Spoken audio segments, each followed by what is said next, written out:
Hey, and welcome. Today we're going to talk a little bit about the old mindset, the old miss, the old man. That's right. The main core that all others kind of revolve around, and you got to have going to master and fire on all five cylinders.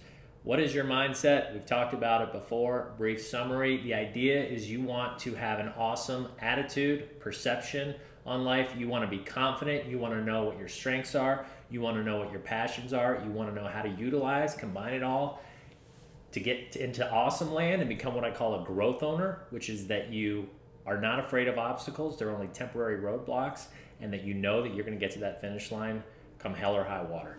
Now, I want to talk a little bit about how this relates to as we get older. When you're kids, like my little diamond in the rough, Wyatt, and little Emmett, who's not quite there yet, but I'm starting to really see it with Wyatt, who is expressing his human spirit every day. He is just naturally born, and all kids are, I believe, with a growth mindset, right? All they want to do is go out, conquer, kick ass, take names, and live the most awesomest, juiciest, bestest day that they possibly can.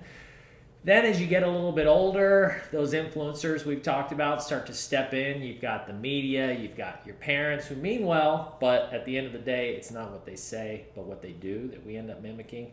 And you've got your peers who have built a career, the popular kids anyways, who we try to mimic, have built a career on doing the exact opposite of what's good for them. And then the schooling system, which, don't get me started, is definitely in need of a huge update. We haven't really updated in the last couple hundred years. Yes, it's important to focus on things like science and math and history and the basics. However, when we're getting into things like Trig Bio AP3 versus how to set goals, how to de-stress, and how to live a happy, healthy, awesome relationships to help us take us into that sky, we've got some problems. So these are all things that are factors that come into play. I want to make sure that as you do transition from childhood into adulthood, you don't get all those failure habits that most of us get, and you hold on to those success habits that you have as a kid when you're squeezing every drop of life out of every single day. So that's your tip for today. I want you to write down what you feel like are the top 3 things that you used to do and your passions